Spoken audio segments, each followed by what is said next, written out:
Okay, I'm going online. Okay. Okay. Hello, good evening, everybody. Welcome to the episode number 4. As you know, that we are running this thing for last 3 weeks. So this is the fourth week of the program, and with me, Omkar is there. So Omkar, you can get started. I think we are already late by almost 5 minutes, so you can get started for the session today. Okay.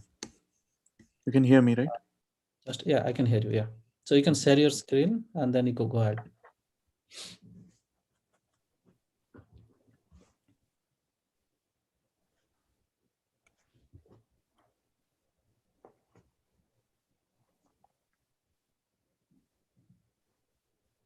Yeah, you're all set. Okay. Welcome to session 4.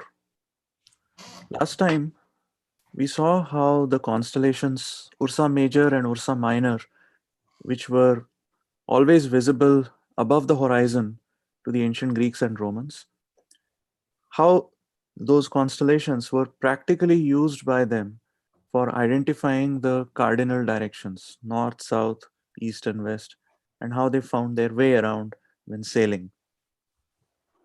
We also saw how the presence of those constellations in the night sky was explained through the story of Callisto. Right? Remember Callisto, who was transformed into the great bear, her son Arcus, who was transformed into the little bear by Zeus. We saw those stories. It wasn't just that particular region, that northern region of the night sky, that the Greeks and Romans saw fit for storytelling. In fact, the entire night sky was splashed with rich characters and animals that had their own stories. It was as if the night sky was a blank canvas on which heroes, animals, and their stories were painted in the form of constellations. The goddess of hunting, whose name you might recall from an earlier story, was Artemis. I recall that she was the goddess to whom Callisto was devoted. Callisto had become her lifelong companion, and then she had been banished for keeping the company of a man, and that had led to, the story that culminated in Callisto becoming the Great Bear. So, the same goddess of hunting, Artemis, played a part in another important story, which has to do with another well known constellation. So one day, she met the most powerful human hunter of that time, whose name was Orion. He was tall and handsome, and Artemis couldn't help falling in love with him. Now, had Artemis and Orion got married, they would have been the most powerful hunter couple. But their relationship was abruptly ended by Artemis's twin brother, whose name was Apollo. Apollo was the god of the sun. To the eyes of an ancient person, the sun wasn't just a ball of hydrogen and helium gas as we are taught in school today. The sun was a divine deity, right? And for the Greeks, this deity was Apollo. And as he moved across the sky each day, Apollo was keeping an eye on all the earthlings, what each of us, was doing on Earth. And so when he saw his sister Artemis spending time with Orion, neglecting her focus on hunting, she had promised her family that she would herself never get involved with any man and would devote her life to hunting. So Apollo saw her as breaking her promise, and he got furious. And he conceived of a trick to get rid of Orion. He came to Artemis one evening when she was alone, and Orion had gone out for swimming in the ocean. So Apollo came and told her that, um, he questioned her archery skills. He made fun of her archery skills. And, uh, Artemis had some ego. So she became very indignant and she declared that she was the best archer. That's why she was the goddess of hunting, because, uh, among her skills was the fact that she was a great archer. Apollo then challenged her to demonstrate her skill in archery by shooting an arrow at a distant speck in the ocean. There was some object bobbing in the waves which Artemis could not see clearly. So she said that, yeah, I mean, even in this evening sky, when things are not visible clearly, I can still shoot an arrow that will exactly hit an object that's far away. And to prove it, she shoots an arrow which lands perfectly on its mark. But to her horror, she realized that the speck was none other than Orion, who had been hit by her arrow. Orion died as a result of that shot. Furious at being deceived by her brother Apollo, Artemis goes to Zeus, the same Zeus, the king of the gods who had a relationship with Callisto earlier. So she goes to Zeus to get him to give Orion a place in the heavens where he would never be forgotten. So Zeus obliged her and transferred the dead body of Orion into the heaven where it remains as a constellation. And since Orion had been hit in the eye by Artemis's arrow, this particular story says that his blindness is depicted by the faint stars that make up his head.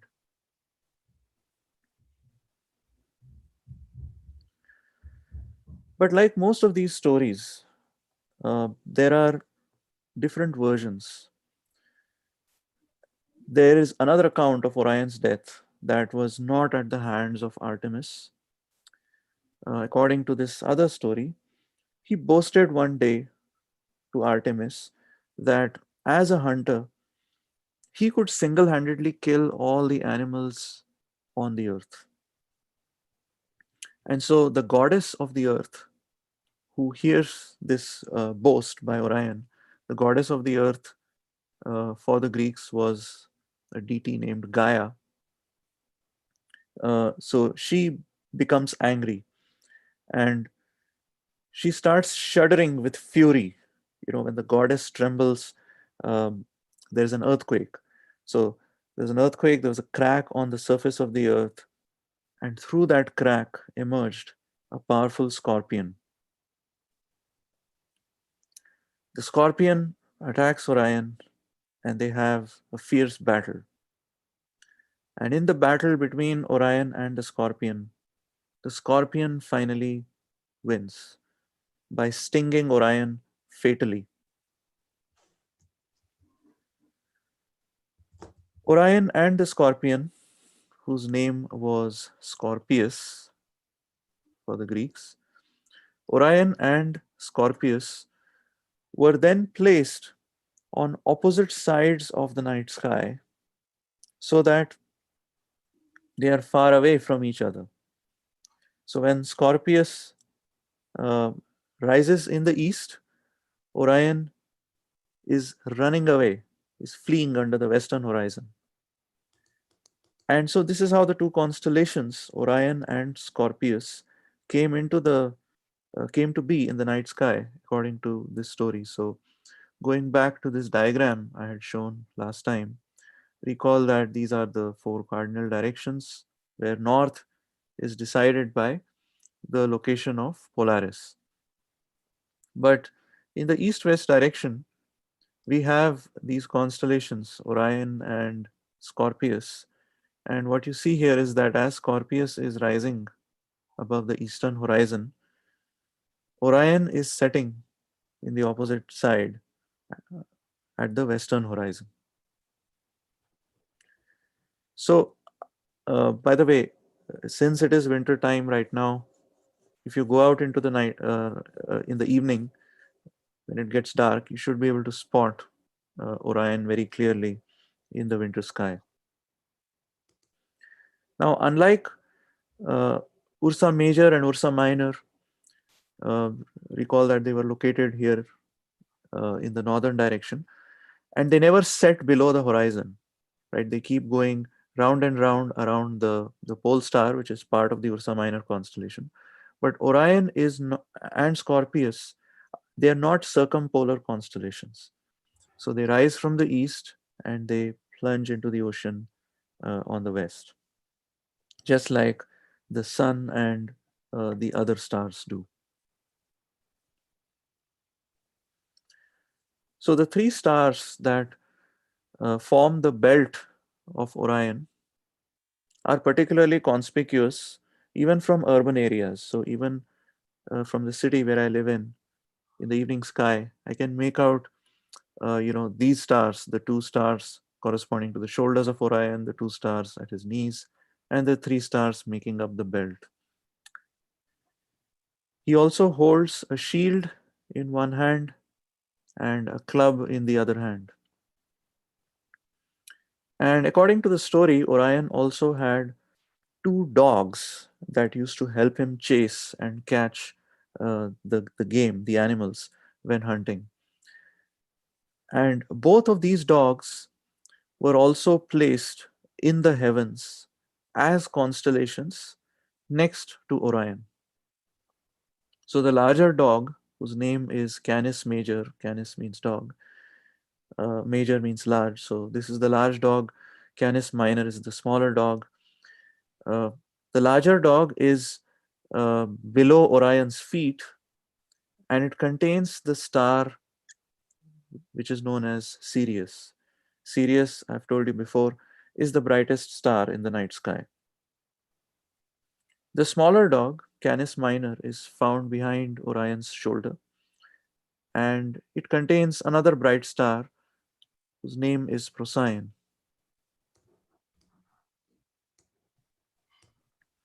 The larger dog seems to be focused on a frightened hare which is crouching at Orion's feet, and this hare is another constellation known as Lepus. Okay, so we've seen two different stories about how Orion got to uh, his place in the night sky. And there are actually other versions as well, right? There are versions where the goddess Artemis, after Orion is killed by her arrow, she's really upset and she is determined to have his dead body attain a permanent spot in the heavens, and so she ties his dead body to a chariot, and then she drives that chariot up into the heavens, where his body, along with his faithful dog Sirius, they're both placed in the heavens by Artemis herself. So many different versions of these stories, but all attempting to explain how Orion got to his place in the night sky. Quiz question. Um, there are two constellations among the 88 official constellations that I told you about last time. These are known as telescopium and microscopium. Okay, these are recognized by the International Astronomical Union as two of the 88 official constellations. So my question is, who do you think created these constellations? And let me give you four options. Option A, hunter-gatherers in the earliest times. Option B, the ancient Greeks. Option C, the ancient Romans. And option D, some Frenchman in the 18th century. Which of these four would you pick? Omkar, can you please write them there or something? Because I don't know, like, without. Yeah, so option A is, is that these constellations were created by hunter gatherers in the in the oldest uh, Stone Age, in the earliest Stone Ages. Um, Option B is that they were created by the ancient Greeks. Option C, they were created by the ancient Romans. And option D, by some Frenchmen in the 18th century. Which one would you pick? Hi students, so basically if we can answer this thing, it will be great, and then we can proceed. So Omkar, is it like hunter gatherers? Because that's what you're teaching right now, right? Yes, but at the same time, they should be able to predict who came up with these constellations. And actually, the story of Orion and all, uh, they were developed in a time when the Greeks were not just pure hunter gatherers. Uh, they had an agricultural based society.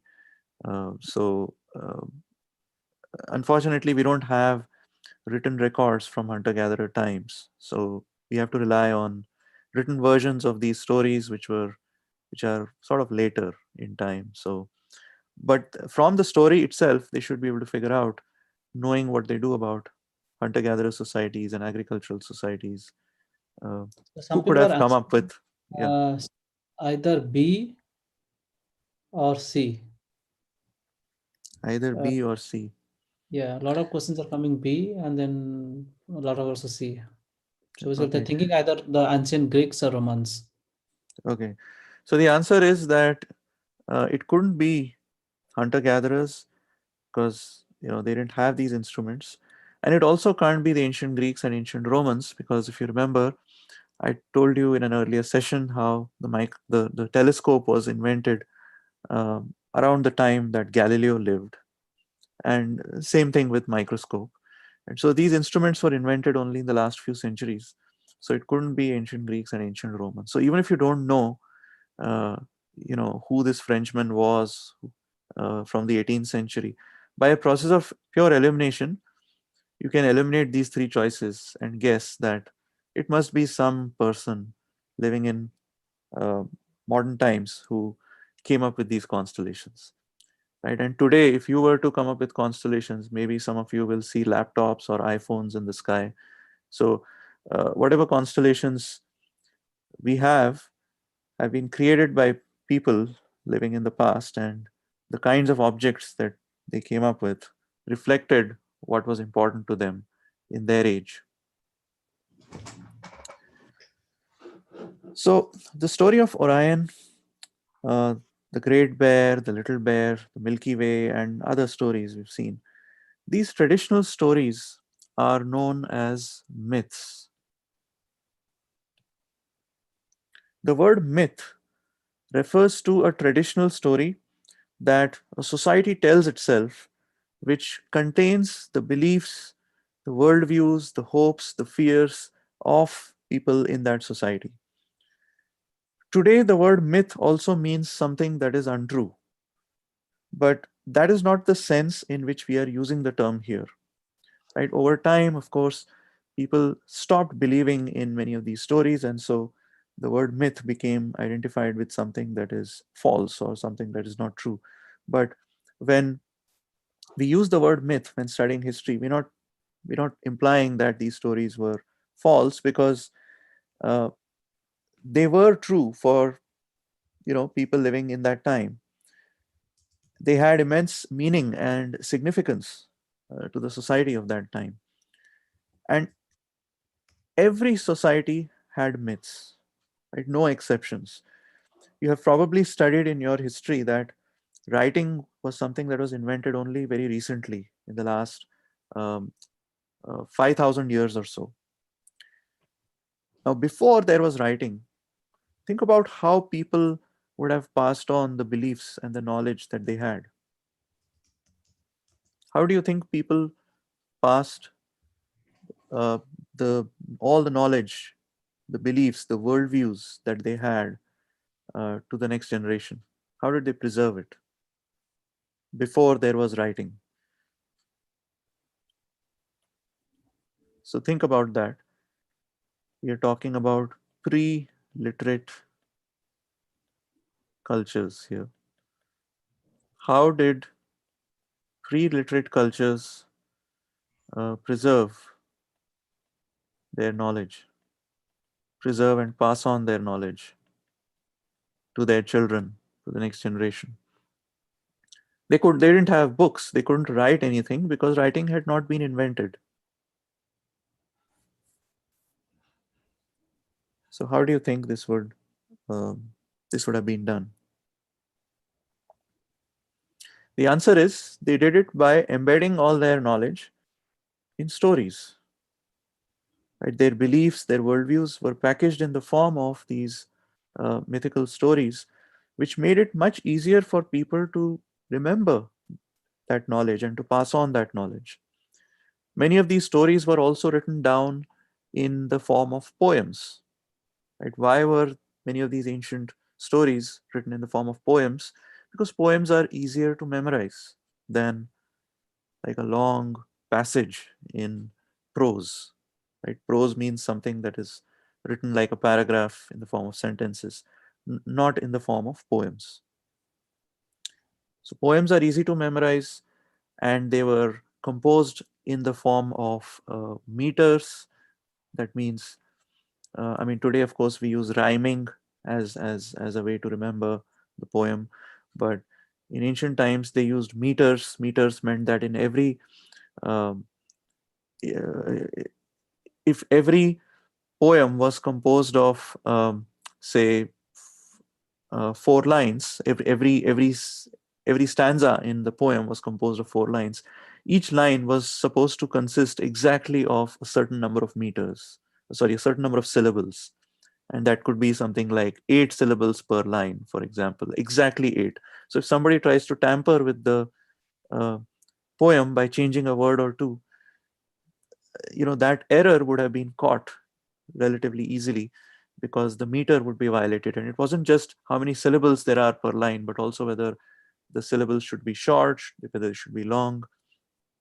And so there were lots of rules uh, to prevent these words from being changed. But of course, in spite of that, people still changed, right? That's why there are different versions of these stories, because uh, as these stories were passed around, people understood them in different way. They retold them in different ways. And the thing is, when there is no writing, there is no single version of a story, right? So stories change, and that's why we have different versions of these stories of Orion and so on. So these myths not only answered questions like what the Milky Way is or how the Great Bear got its place in the sky, but they also answered the most important questions of human life. And that is the key role that myths played in that time. If you look back at the entire span of human history, you'll find that we humans have always been intrigued by certain big questions, regardless of which culture we look at and how far back in human history we go. At some point in our own lives, I'm sure you've all experienced this, or you will if you haven't already. You'll find yourself wondering about existence, about the purpose of life, about death, and seek answers to those questions. And I'm going to give you a list of 10 big questions, right? I'm sure you must have pondered about at least some of them on your own. But these were the kinds of questions that myths try to answer and provide significance to human life. Question number one: where does the universe or the world that we experience come from? Right? There are two possibilities. Either the world or the universe has existed forever, or it had a beginning. And if it had a beginning, what was that beginning like? And similarly, we can also ask about the future, whether the world will come to an end someday in the future. Again, there are two options. Maybe it will last forever, or maybe it will come to an end. And if it will end, then what will that end look like? Right? These are possibilities in your mind. And so, in whatever culture you were in, there was some myth which would answer this question. For the ancient Greeks, for example, the universe did have a beginning, and they had an elaborate story, a creation story, which explained to them how the universe came into being, how the gods came into being, and thereby answered this big question for them, so that it wasn't a mystery anymore. Question number two: what is the world made of? Well, we say today that the world is made of, everything around us is made of matter. But what is matter? And if we, keep cutting matter into smaller and smaller and smaller pieces, can we continue doing that forever? Or is there a basic tiny unit of matter that we will reach, which cannot be further cut up? Right? These are the two options. Either we can cut up something into smaller and smaller pieces indefinitely, or there will be a point where uh, we reach a basic tiny unit that cannot be further cut up. In Greek, something that can't be cut up is called an atom. Right? This suffix "tum" here comes from a Greek root which means to cut. Right? To cut. For example, up, you know, some people, hopefully not you, but some of my friends have had appendicitis. Even my cousin. And when you have appendicitis, they cure you by cutting out the appendix, and that operation is called appendectomy. So notice here that surgically cutting out the appendix is called appendectomy. So the same suffix tom appears here. Likewise, an atom is something that cannot be cut further. Right? So the question is, can I continue chopping up matter into smaller and smaller pieces, or is matter made up of atoms, some atoms? And if matter is made up of atomic units, are all those atoms identical, or are there different varieties of atoms? And if there's a variety of atoms, then is it a finite variety, or is there an infinite variety of atoms? And regardless of whether or not matter is composed of atoms, how do we explain the bizarre variety of material forms that we see around us? Right? How do those atoms, if there are atoms, combine together to create the variety? And if there are no atoms, then how do we explain this variety? So these are again questions that were answered in different ways by the Greeks, and there were stories behind those different answers. Question number three: who am I? Am I this physical body that I see in the mirror, or is there something non-physical, maybe something spiritual within me? What people normally call as a soul. Am I a soul? And if I am a soul, is the soul same as the mind, or is it something different from the mind? What's the relationship between the mind and the soul? And how does my physical body interact with my soul or with my mind? Right? That's another big question. Question number four: is there life after death? Right? Suppose I am just my physical body. Right? Let's take one of the possible answers to the previous question. If I am just my physical body, when I die, do I completely cease to exist when my body disintegrates?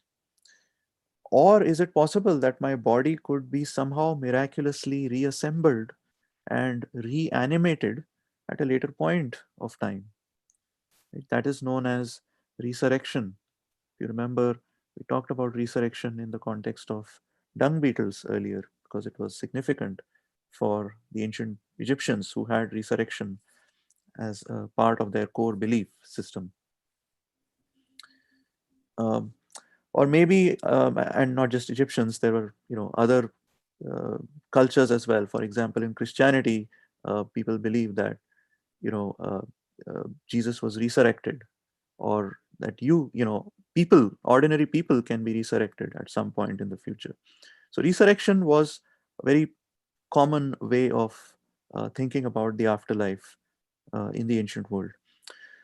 Another option is, which was also common in the ancient world, is to think of yourself as a soul dwelling inside your body. So that means the soul is different from the body. And so when I die, my soul is moving on from the current body to a different new body, analogous to how I change clothes every day. And that is known as reincarnation, which was another popular view about the afterlife in ancient India, for example, and in many other hunter-gatherer societies as well, uh, including in Greek society. There was there was a section of people who believed in reincarnation. So, and in case you don't know, for example, you've studied the Pythagoras theorem in math, I assume. Pythagoras was a religious leader who believed in reincarnation. So, question number 5: what purpose or meaning does my life have? That is is my coming into the world meant to serve some higher purpose, or is meaning something we just make up as we go along? If you think of a pebble lying in your garden, there's no that has no meaning, right? It has no significance. So maybe my life has no meaning. That's one option. Or maybe it does. And if I say that my life does have a purpose, which is, let's say, to become happy, uh, it leads to the next question: what do we mean by happiness, and how do I attain it? Question number 6: does God exist? And if so, is there one God, or are there multiple gods?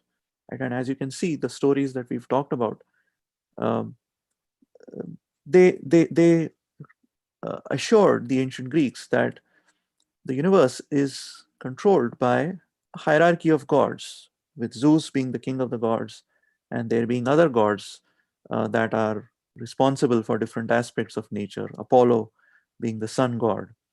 And even human practices like hunting had a god who presided over that practice.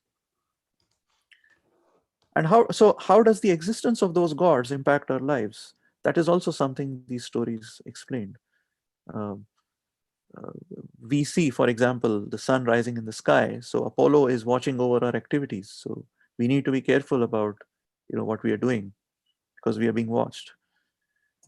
Um, so would my life be different if I believed in God, or in gods, from what it would be if I didn't believe in the existence of any God? But of course, it would be different, because I would I would be conscious of the fact that I'm being watched and being held accountable if I feel, or if I believe that there are gods watching me at all times. Question number 7: are there ethical facts that tell me how to live my life? We all assume that some actions that we do are right and other actions are wrong, but are there really objective ethical facts? The way that we say that there are objective scientific facts, like for example, we all accept today that the earth is, well, not all, but most of us accept today that the earth is uh, roughly spherical in shape. So um, are ethical facts about right and wrong as objective facts as the fact that the earth is spherical? Or is it the case that there is no meaning to there being ethical facts in the ethical domain? We shouldn't be talking about facts. Maybe all ethical values are just an illusion, just convenient norms and subjective opinions that are relative to cultures, relative to individuals, but having no objective existence. Right? And if there are ethical facts, then how do we find out what those ethical facts are? How should I decide how to live my life? Right? That's another cluster, or another big question, or a cluster of related big questions. Question number 8: is there free will? We all assume that we are free to make choices about how we act. right? We assume we have control over our actions, which is why we are held responsible for our actions. That's why we are punished when we do something wrong. But do we really have the freedom to choose how we act, or is that an illusion? Right? Maybe we are chained to the laws of nature. Right? Maybe our bodies are doomed to act in a deterministic way, like a ball that's rolling down a hill, which is doomed to hit the wall that is at the bottom of the hill.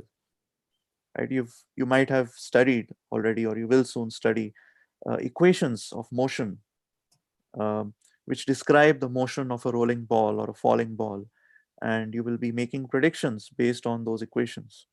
So maybe our bodies and the way we act can be described by such equations. Maybe it's just a very complex equation that we haven't yet deciphered. Um, Maybe that's all there is to it. Right? Biologists tell us that our personality is influenced by something known as genes, and genes are something we inherit from our parents, and we are also influenced by the environment in which we grow up. So a combination of the genes that we inherit from our parents and the environment in which we grow up determine who we are. So even from a biological point of view, then maybe we are not responsible for our actions, because we are not responsible for our genes, clearly, and we are not responsible for how we are trained in early childhood.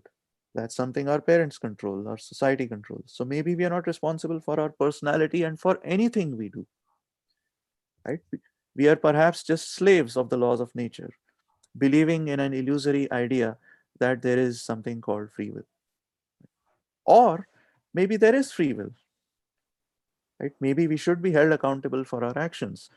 And if there is free will, then how do we reconcile that with the laws of nature, which we learn in science through these, in the form of these equations? So that's another big question. Question number 9: how should human society be organized? Right? Hunter-gatherer societies are organized in an egalitarian way, which means uh, you should know this word in English. It's called egalitarian. Egalitarian means that everyone has the same access to resources. In hunter gatherer societies, nobody owns anything more than anyone else. But in other kinds of societies, the kind of societies we live in, there is hierarchy. Some humans have more access to resources and more control over other people, right? And so, how should society be structured? Should it be egalitarian or should it be hierarchical? And and let's say it's hierarchical. We live in hierarchical societies. Uh, who decides who the rulers will be, and what powers should the rulers have over the rest of the people? Right? That's another set of big questions. Finally, the 10th, I mentioned I'm going to list out 10 big questions. This is the last question, number 10. Is it possible to get answers to all these questions, the previous 9 questions I raised, in a way that there is no doubt, right? In a way that the answers appear to be absolutely certain? Or is it the case that all our knowledge is doomed to be uncertain? It's quite clear that belief and knowledge are two different things. Right? There are people today who believe that the earth is flat. Uh, we can say they don't have knowledge because what they believe isn't true, but they think that they have knowledge. So clearly, belief and knowledge are different. I can believe that I have knowledge, but I may not have knowledge. In fact, I could even have beliefs that are true, and it still may not mean I have knowledge. Right? For example, um, I could gamble in the stock market with a strong belief that Amazon or any other particular stock I picked is going to, double tomorrow. Maybe I have that belief, right? And maybe the next day, the stock that I invested in indeed doubles. But that doesn't mean that I had knowledge just because um, you know it could have occurred, or the stock might have doubled for a completely different reason from what I thought it would double for.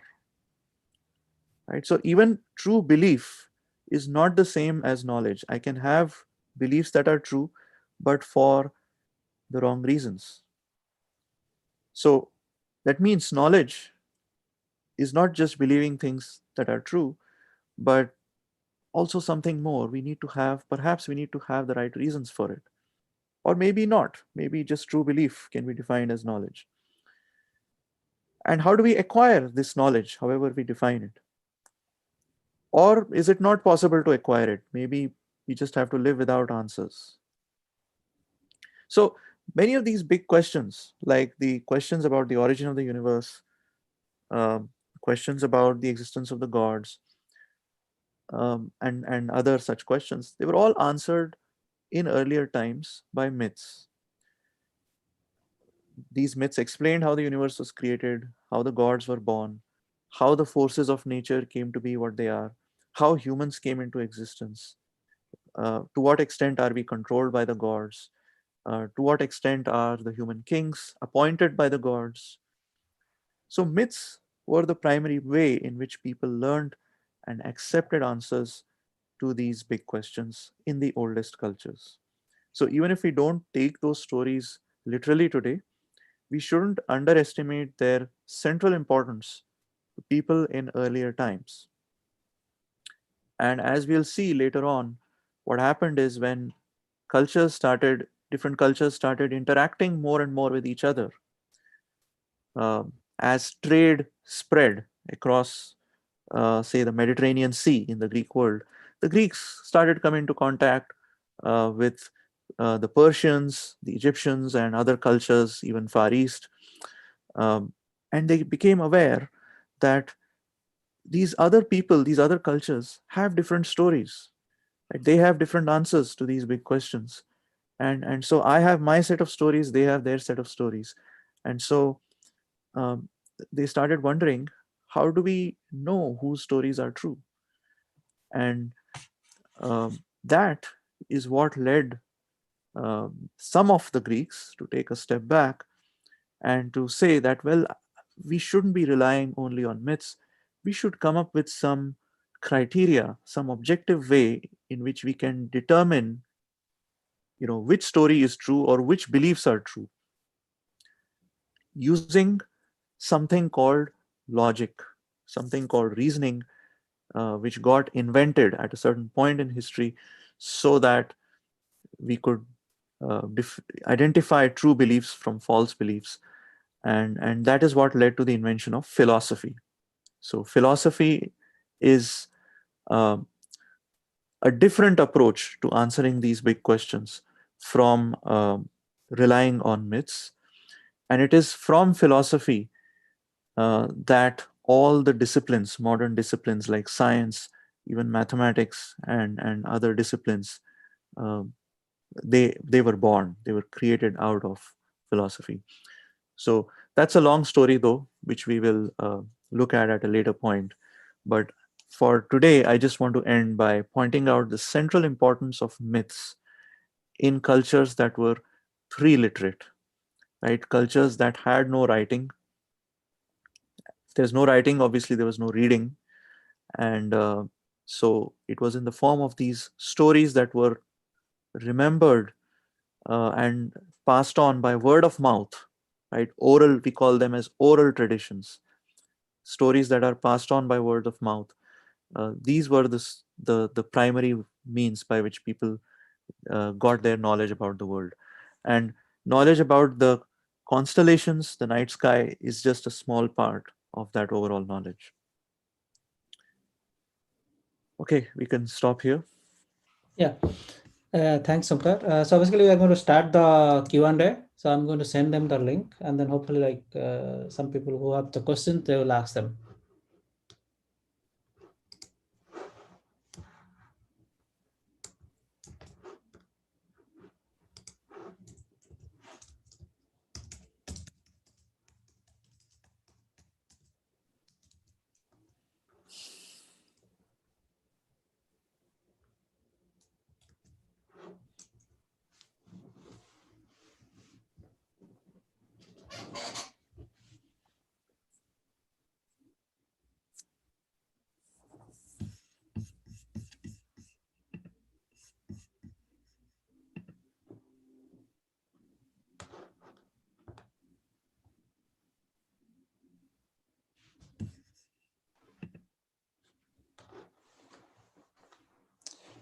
Okay, students, so you can unmute and ask your question.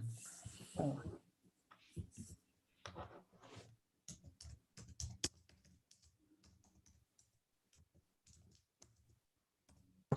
Hello, sir. Yeah. So, so my question is multi-universe a myth or a real fact? So, a multiverse is something that there is still debate on among scientists. So nobody really knows, right? We don't know if there are multiple universes, and so. By the way, it's interesting that you're using the word myth or fact in opposition to each other. Uh, Again, I want to point out that what I said today um implies that myths are not really to be seen in opposition to facts. And let me give a simple example. Right, there are people in India and even in the western coast of North America who feel very strongly about the environment. Right, people here might want to preserve, let's say, the redwood forests on the western coast. In India, people might want to preserve the waters of the Ganga, right, the sanctity and the purity of the waters of the Ganga. Now, these people often talk about Mother Nature, right? Nature is not going to be kind to us if we treat her badly.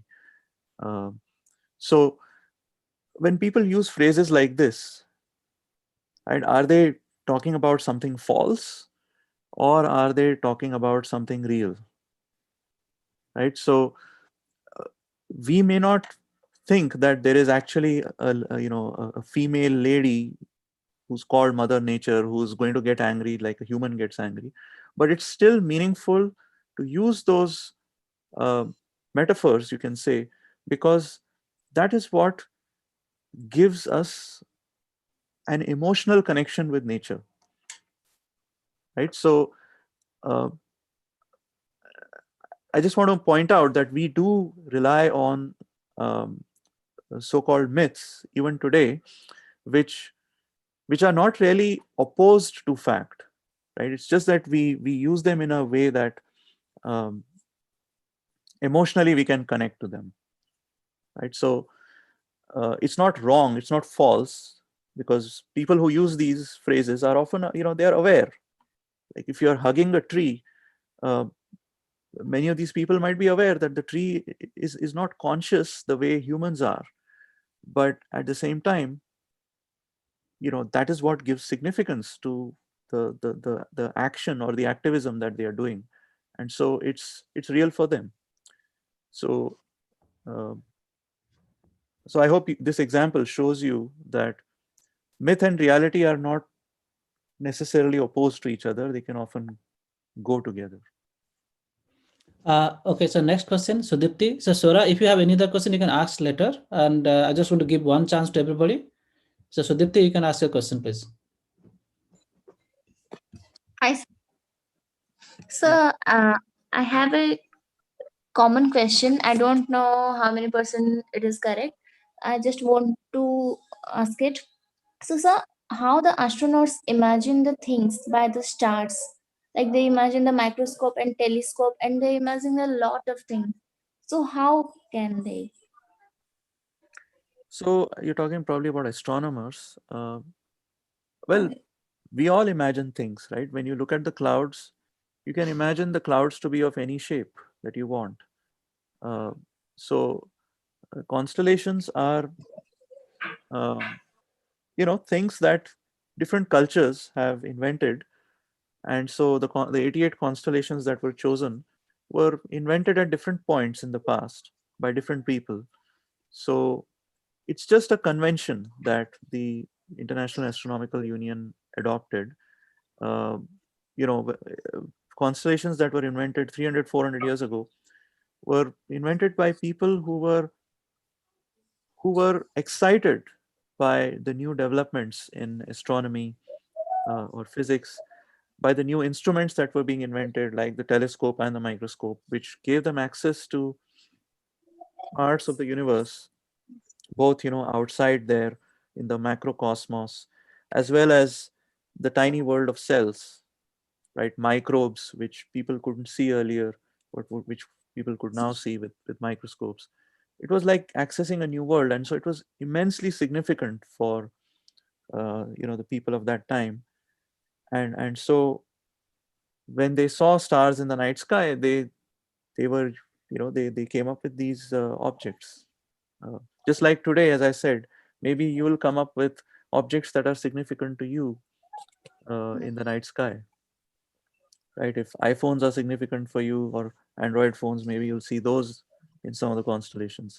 Somebody else might see something else. Whatever is important to you, you come up with it. That's what you'll So, come sir, up with it. And there is no special reasons behind it. yeah, there's no special reason, because these patterns, in session 2, I talked about making sense of randomness.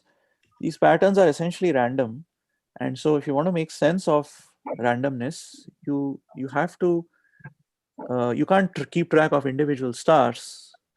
When you group together stars into patterns, familiar patterns, then that's the way to make sense of the night sky. We know those stars are at very different distances. They may not even be close to each other in space, but they're just close to each other from our perspective as we look up at the night sky.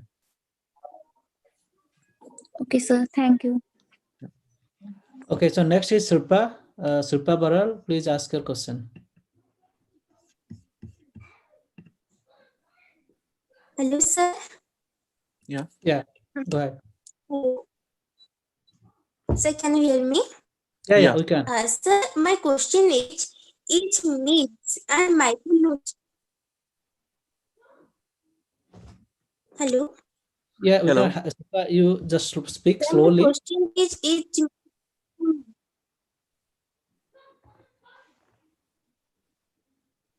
sir, Uh, is myths and mythology are different or similar? We cannot hear you properly. So basically, the question is myth and mythology are same. um, so yeah, so mythology is, recall last time I told you that when we have the words like anthropology, archaeology, astrology, uh, they have this same suffix called logos, which just means a systematic study of, roughly speaking.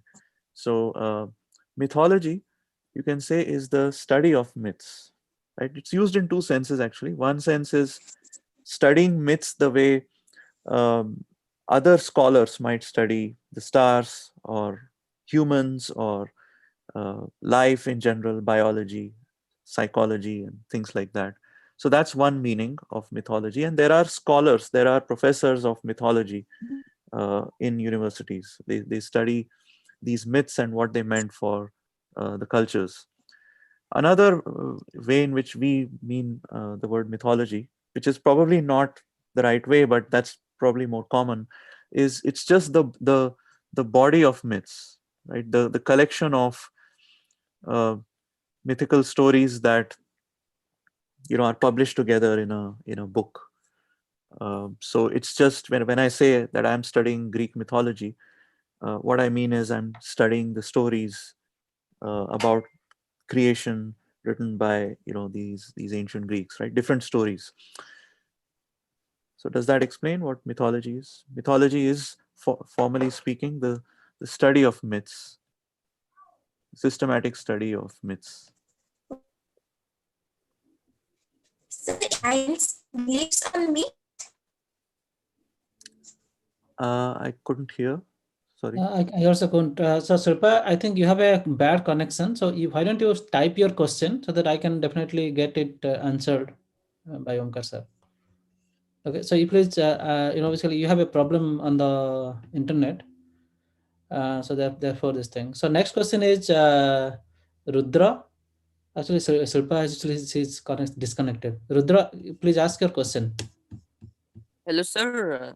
I'm Mhm. Rudra. So, sir, my question is, how do the myths differentiates between the human and divine power? Divine power. So These traditional stories that are, that have come down to us, they are, some scholars, they divide them into three parts. Um, and those three parts are myths, legends, and folklore. So, uh, so you can say that traditional stories are divided into three types. Myths are stories about the gods. Okay, traditional stories that specifically involve uh, the gods. So, for example, creation stories. How was the universe created, and how were the gods created? Things like that. Legends are stories about humans that have been exaggerated over time, right? Because some person who's very revered in the past, his or her followers might, um, might want that person to be remembered as someone who was extremely honest or extremely powerful or extremely, some positive quality. And so they will search, or they will take events that happen and interpret them in a way so as to exaggerate their importance, and make that person seem to be more superhuman than he or she actually was. So those are called legends. And then folklore are, Is there any you legends know that you can give an example in the Indian context? Indian context. Let me actually take an example from the US context. Arjuna is a legend or no? So sorry. Arjuna, the Mahabharata. Yeah, so that could be, so that would actually be, so the problem is that these categories are not completely distinct, because in the Mahabharata, of course, there are lots of gods who make, their appearance, and they are interacting with humans. And at the same time, it is possible, quite likely in my opinion, that there was some core truth to the story, of, uh, the rivalry and the fight between the Pandavas and the Kauravas.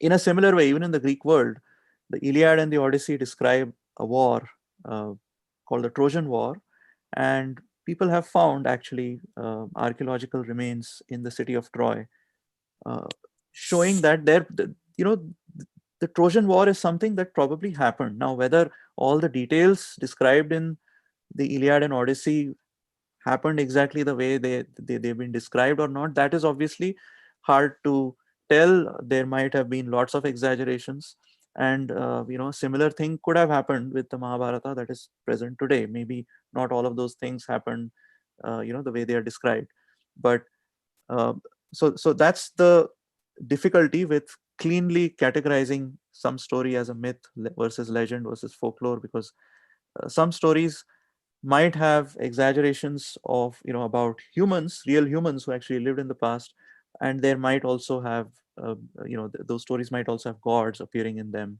and so that would be a combination of a myth and a legend. Folklore would be, an example like uh, Panchatantra, for example, in India, right, where these are stories about uh, common humans, right, who act in clever ways, or animals who might be speaking, like Little Red Riding Hood, right, Goldilocks and the Three Bears in the West, or the stories of Panchatantra in India. So that would be folklore. So it's a rough distinction. Obviously, there are stories that can actually combine all three of these, but so that's the rough categorization. Was the question about this? How do people study stories about? I think so. Okay, who has the next question? Sir, Yes. I want to ask a next question. Hmm. Oh, Sir, does science believe in mythology stories or myth stories? So it depends on how you define science, right? So science can be broadly defined as a method to study the natural world. right? And the method of science appeals only to naturalistic mechanisms and naturalistic methods to explain why something happens, right? Uh, so in one sense, there is no meaning to the question, does science believe in the method? I mean, the method of science is completely different, uh, which doesn't mean that scientists can't believe in myths, but you're allowed to only appeal to naturalistic mechanisms in your explanations. And when we study the history of science, we will also look at the relationship between science and religion, because many of the early, both in medieval times and in the early modern times, many of the scientists, so-called scientists, were religious believers, right? So they were trying to answer questions that were important to them from within their religion. So just to give an example, in the Bible, the Old Testament in particular, or what the Jews call the Hebrew Bible, there is a story of the flood, like a massive flood that uh, destroyed the earth after it was created, in which only a few people survived. Namely, there was a man named Noah and his family. Uh, Only he survived the flood, and he was asked by God to collect pairs of animals and to build a ship and to load these animals onto his ship, so that when this flood comes, all the land will be submerged on earth, and only he, his family, and the animals that have been loaded onto the ship, only those would survive. So this is a very core story in the Old Testament, and what both Jews and Christians tried to do a few centuries ago is to search for evidence behind this kind of flood. And that is what made them excavate excavate down into different layers of rocks to search for evidence for the flood. And that is what gave birth to this to the field of geology. Now, it might happen that what you find might make you question that story, right? One of the beliefs, even Newton had this belief, that the earth is only 6,000 years old. Because when you look at the stories in the Bible, when you look at the lineage of people going back all the way to creation, it doesn't look like a long time has passed since the time of creation. And so uh, in Western Europe, it was a common belief that the earth is only a few thousand years old. But as these people looked at the layers of rocks, many of them began to feel that the earth was far older than it seems. And so what they did is they said, well, these stories are not to be taken literally. Uh, when uh, when the Bible describes the 7 days of creation, maybe each day of creation was not 24 hours. Maybe it was an entire geological age, right? So what we're seeing in the rocks are different layers, and each layer seems to have its own set of species, fossil species. And so maybe we should understand the Bible in a different way. Maybe each day of creation was really a different geological age, and we should interpret the Bible in a different way so that it's consistent with what we are seeing, right? That's one approach. Another approach is to say, well, we can't trust anything that we are seeing with our eyes. We have to literally follow the Bible, right? So there are these two different approaches. So that's what makes it very difficult to answer your question: do scientists believe in myths or not? Because how you interpret the myths matters a lot. Many people may not.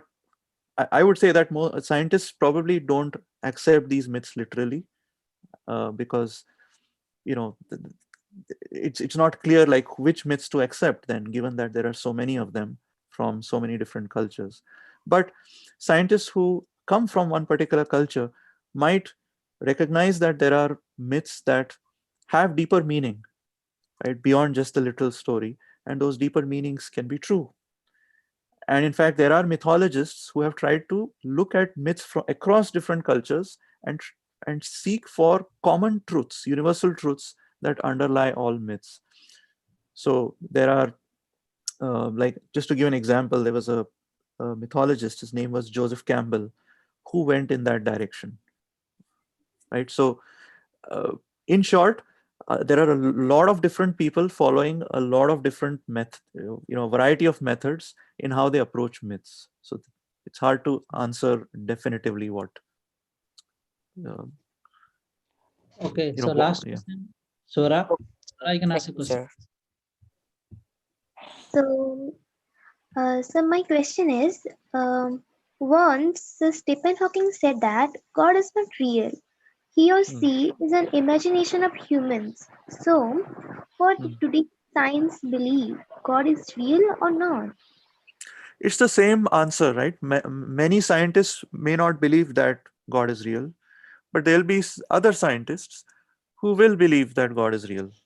So, um, I mean, over time, what has happened is, more and more scientists. I mean, if you the probability of finding a scientist who believes that God is real is smaller than the probability of finding an average. When I say average, I mean a average non-science human who believes that God is real. But there are still prominent scientists who do believe that God is real. Uh, so, this has nothing to do with science per se, right? Belief in God uh, per se does not have anything to do with science.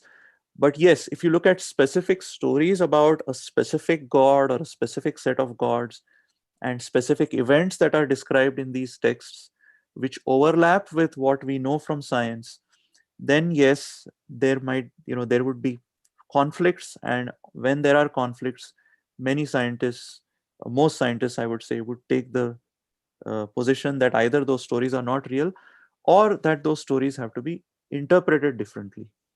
So depending on whether or not how friendly you are towards religion, you will take a different route, right? If you don't believe in religion, then you would say, well, I don't even need to consider give any importance to those stories. If you believe, then you'll try to find some way to interpret the story so that you don't have to give up your religious belief, but at the same time you can maintain your faith in science and reconcile it with religion. And the history of science is basically filled with uh, uh, this attempt to reconcile science and religion. You'll see that as we go along. Okay, sir. Thank you. Sir, I have an opinion So on the previous. Stephen Hawking was an atheist. Stephen Hawking was an atheist, so he himself did not believe that God was real, right? But there will be other scientists today who would, who do believe that God is real. Like Francis Collins is a well-known scientist. Uh, he headed the Human Genome Project, and he's a Christian by belief. So he does believe in evolution, and at the same time he believes in uh, you know in the Christian God as well, and he has his own way of reconciling those two beliefs. So I would say, that it's an individual journey, right? Different people follow different routes, and there is no single answer to such questions. These are great questions, they are extremely important questions, but what I would say is you will have to follow your own journey instead of just following some person, whether Hawkins or Collins or anyone else. Treat it as an opportunity to embark on your own personal journey to find answers to these big questions. Okay, sir. Thanks a lot. Okay, anybody has Sir, any I other have question? Yeah, who is asking? sir, sir Shilpa. Okay, Sulpa, ask. Sir, I have an opinion on the previous question that asked that is the scientist believe on myths or not? Hmm. You told us that myths and mythology are similar. So in this way, though we believes on mythology, so we should believe on myths. No, so when scientists study myths, they study myths. When I say scientists, sorry, I mean university professors who are professors of mythology. Uh, you will, their department might be literature or humanities. Some department within humanities. They approach myths in a different way. They um, they try to keep their personal opinions about the myths different from what people who actually came up with those myths felt about those myths.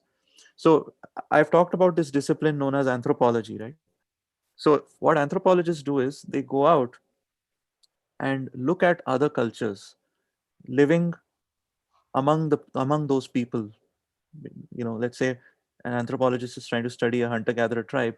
He or she will go out and live among that, the people of that tribe, to understand how they view these myths, right? And their goal is to try to keep their personal opinions out of the picture and to describe as accurately as possible what those people are feeling, how they interpret those myths.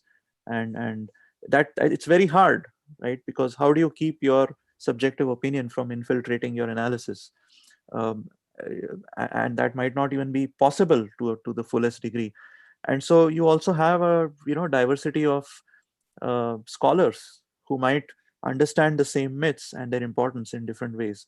But what is common to these scholars and to historians who study the stories about the past is they try to describe what happened. They try to describe how people understood these myths, which is different from pushing your own opinion about whether those myths are true or false.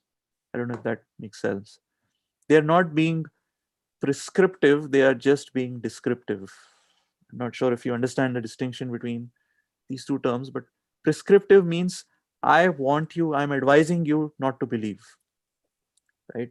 Descriptive means I just describe what the ancient Greeks thought, right? I'm not saying you believe in them. I'm also not saying that you don't believe in them. I'm just describing what they thought and what how these myths were understood by them in their time. uh, my personal beliefs should stay out of the picture. That's how I would approach myths if I was, say, a professor of mythology. Does that make sense? Okay, sir. Thank you. Okay, I think we have everybody's question answered. So thanks, Omkar. I think we can come to a conclusion for this class. Sure. And thank you, students, for joining us today. And then all these courses are available on YouTube, and also the assignment and everything is all available. You can later check it out. Okay, thank you very much. Okay, thanks.